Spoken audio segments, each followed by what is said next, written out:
guys, my name's TJ and welcome back to TJ Smiles. Today I have a tag for you and it is the coffee book tag.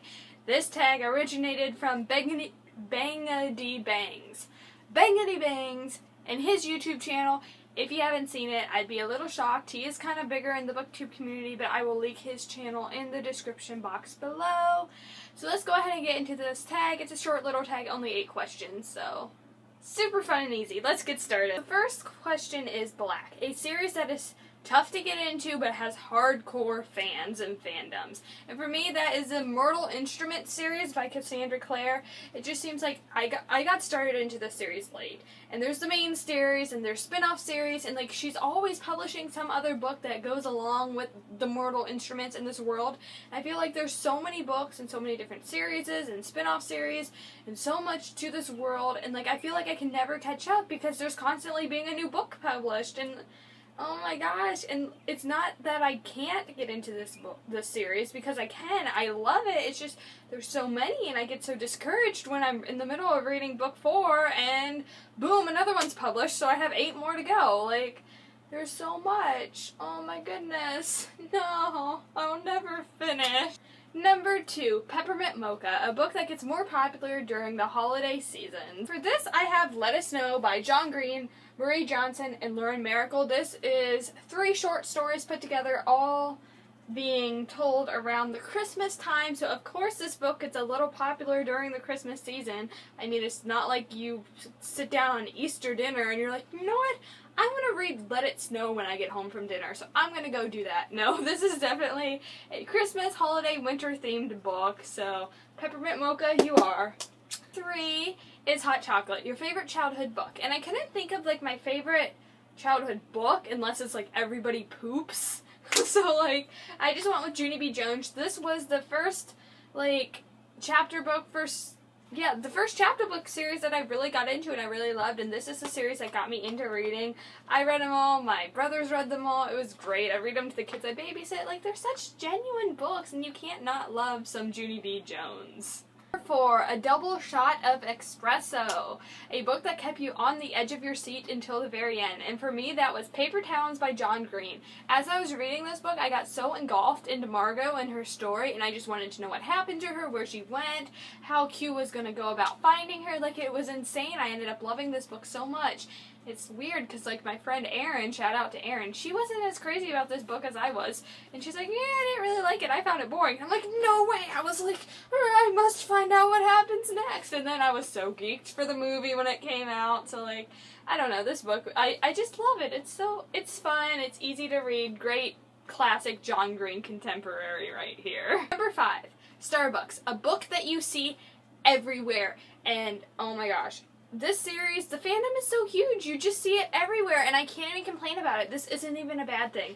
And that is the Harry Potter series by J.K. Rowling.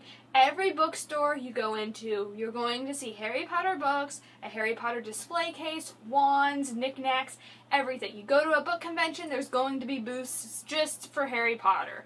Like, Harry Potter at this point is its own genre. J.K. Rowling said every child in the wizarding world shall know Harry Potter's name. Well, every child in our world knows Harry Potter's name. He is that big, the fandom is that great and amazing. It's the never-dying fandom, and I'm so geeked to be a part of it. It's great. Next is a book by an indie author in this, I have my list over here. What is it? Hipster Coffee Shop. A book by an indie author. And I had never read a book by an indie author. So I went on Goodreads and I found like almost like a playlist, but it's not a playlist, a book list of books by indie authors. And I picked one out and put on my TBR pile, and I picked out A Native's Tongue by Michael D. Dennis.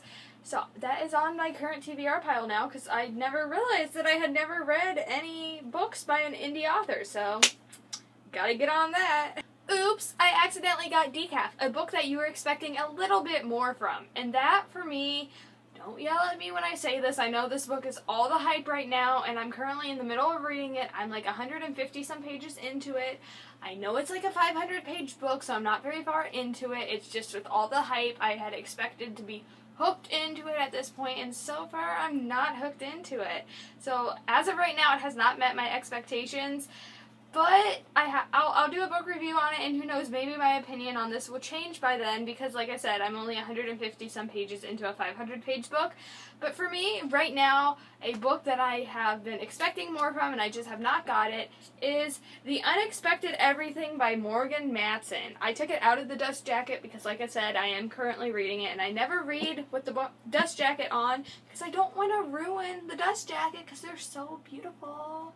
Duh. Lastly, The Perfect Blend, a book that was both bitter and sweet, but in the end ended up being perfect and beautiful. And of course, how could you not go with the Harry Potter series at this point? How can you not love the Harry Potter series? One, like, everybody loves the Harry Potter series. Even if you claim you dislike the Harry Potter series, you're probably just trying to be cool, and you're trying to not be mainstream, and you're just saying it to say it. To be honest, that's how I believe. I believe everyone loves Harry Potter to an extent. Even if you just like the name of one of the characters in the book, you like Harry Potter. That's my opinion. And then, like, it's so sweet. How can you not love it? But it's also bitter. All the deaths you come about, I don't know. Crying in this series is so popular. Like, everyone cries at Dobby's death, and, like, everybody cries and everybody dies. Why does everyone have to die? This needs to be why? Okay, we need to make a book. It's everybody cries, everybody dies. And it's basically the retelling of fangirls crying while reading Harry Potter. Literally, everybody dies. Come on now, J.K. Rowling. Okay guys, so that's the end of this video. Thank you guys so much for watching, and I will see you in my next video. The people who I tag will be in the description box below. Thank you guys so much for watching. I will see you in my next video. Goodbye!